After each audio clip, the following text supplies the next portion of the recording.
Hey guys, week seven's done. Getting to the point in the semester where I just really want to read for fun. Um, I love everything I've read pretty much this semester, with the exception of Shakespeare. Um, but I see like all these books in my room. There's hundreds of them that you can't see, and I'm just so tempted to like put all of my required reading aside and pick up one of those. And especially because I read like book reviews all the time and follow like every publisher ever and see everything that's coming out, and it drives me crazy because I wish I had more time. So I think that's a goal in the next couple of weeks, is to read something that I don't have to read, because I'm a nerd and that brings me a lot of joy. And something else cool this week, in honor seminar we watched Vertigo, which is a Hitchcock film, and I really, really, really liked it. And I've been like thinking about it a lot, and I just got out of that class because it's Thursday, and we watched a whole bunch of like mini documentaries about it. And I just think Hitchcock films are really fascinating, which is probably pretty cliche to say, but I don't know. I haven't seen too many yet, but every one I have seen, I've found just to be like so cool. And so he's one of the people we're focusing on, and I'm anxious to watch more movies and then also on my own just learn more about him. So there's some personal stuff for the week. And for class, we've done Play It As It Lays all week, and I finished it this morning. So if you haven't finished it yet, stop watching, because I'm all about not spoiling spoilers. Um, and I thought Beezy's death was extremely shocking, in that, in the beginning, both Helene and Carter say Mariah murdered him, and then, so I'm expecting, when she had the gun and went and shot road signs, I was like, oh, that's foreshadowing, she's gonna have a gun. Um, and I was waiting for BZ to do something horrible to her to provoke it, and then, like, the pages were running out and he still hadn't done anything, and I'm like, Carter's the one who's being the real dick right now, so I'm expecting her to kill him, if anyone, if I didn't know who she killed. And then, it was a suicide, and my boyfriend's a lawyer, so I was asking him, like, is that considered murder? Is she held liable because she didn't stop him because she knew about it? And I know that's, like, really, it's iffy, I think, because she didn't make him do it. I don't know. We're probably going to talk about this more. I'm going to stop talking about that. But the point is, that whole chapter, I don't even know how it happened, but like next thing I knew, I had tears in my eyes. And I guess I'm super fascinated. Like, I've been thinking about it all day. How did Joan Didion write this book that's so spare and like so little description, and then make me feel that much? And I think that just speaks to how well she did it.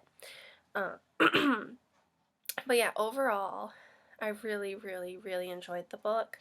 Some closing comments, even though I know we're going to talk about it, so I guess they're not technically closing because we're going to talk about it more, but those last, I don't know how many chapters, I'd say 10 or so, I'm looking at my notes, last 10 or so chapters were all short.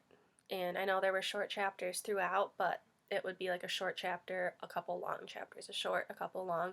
But these were all short, like less than a page. And to me, that the effect it had on me was I was reading so much more quickly, and subjects were switching so much more rapidly. So it made me super nervous, like I alluded to earlier, and I feel like it really added to the suspense with just such choppy chapters, and I'm like, oh my god, what's going to happen next? And then all of those, I might use this as a discussion question for Monday, but all of those, starting in chapter,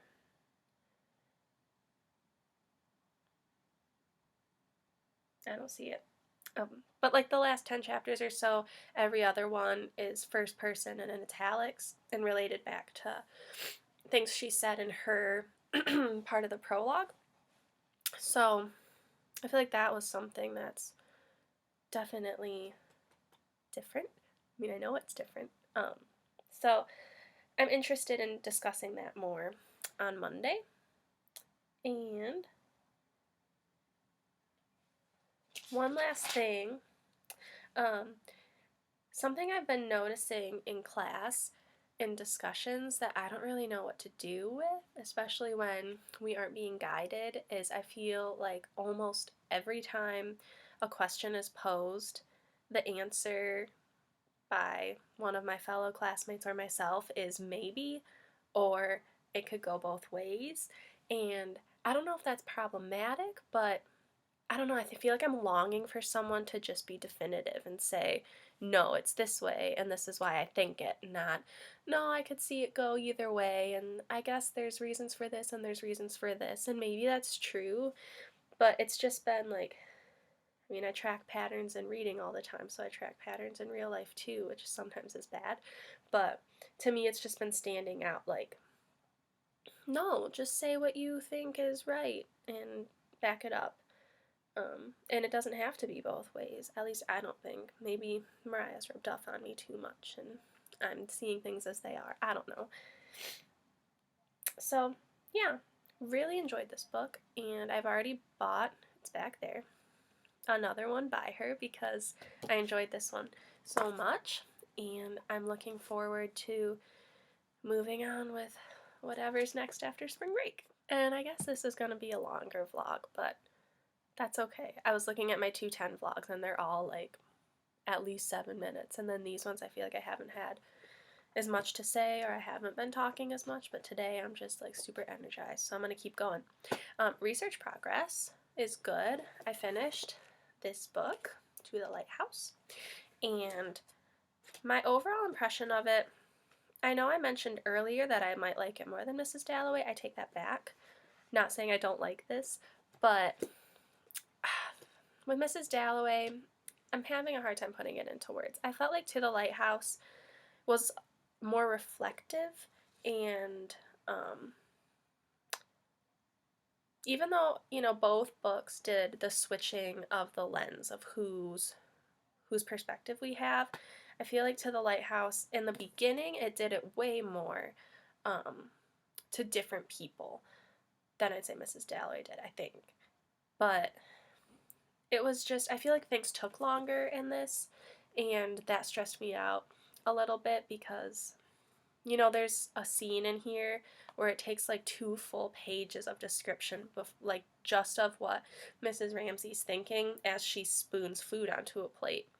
And I don't know, there were parts of it like that where the action was so slow that I found myself kind of zoning out. But the writing's really beautiful. But I don't know, Mrs. Dalloway I feel like had a more engaging, at least there was more action in addition to the internal reflectiveness. I think that's the way I want to say that. But I really thought the structure is something I'm going to want to focus on, how it's the window is more than half, and then just a little chunk as time passes, and then the lighthouse, which makes sense because it's to the lighthouse, and then it ends at the lighthouse. And then there's some cool structural things internally, like even more internally, of chapters. I don't know if I should give that all away here. It does say we're supposed to be detailed about our research, but I might want to save it and make it a surprise in my presentation. I don't know. Just, yeah. There are some really cool things going on in here that I've never seen before, which is unique because this book was written like almost 100 years ago, and either I haven't been reading anyone who's explicitly emulated it, this thing I'm talking about, or no one has tried because Virginia Woolf is so like upheld as a master of literature. But another spoiler, I can say I was super bummed at Mrs. Ramsey's death, and then I had been relying on Spark Notes because you said it's okay, and I figured I might as well just like check my understanding, so I would read it after like every 10 chapters or so, just like skim through and make sure I didn't miss anything. And their analysis of "in time passes, the 3 big deaths coming just in brackets is like an afterthought," like that made me really mad because I thought, you know, we just had 100-some pages getting to know and love Mrs. Ramsey. I think she's really cool. I liked her more than Mrs. Dalloway as a character. And then it was just Mrs. Ramsey died and move on. And SparkNotes said that that was Wolf's commentary on death not having a big like hoopla around it, and it really having no impact on what comes next. And I think that's a little more cynical of a view than I would like to think. So that's something that I think is definitely a factor in what makes this a departure from what comes before, because it's so not sentimental. And I think I want to focus on that too in my final project. So probably tonight I'm going to start Sons and Lovers. I think that's next on my list. Yeah. And that one I'm a little bit more nervous for because it is like 400 pages. And in my divisions, I looked over that again, and I think I'm a little ambitious in how many pages I gave myself each night. But I think you said the next book is going to be a quicker read too. So it should be fine. But sorry, this vlog is insanely long. Yeah. Alright, well, I'm going to Ann Arbor tomorrow, which is why I'm doing my vlog on Thursday. And I'm really excited because it's my favorite city in Michigan, besides Detroit. And I'm going to buy some more books that I can't read until the summer. And yeah, have a good weekend.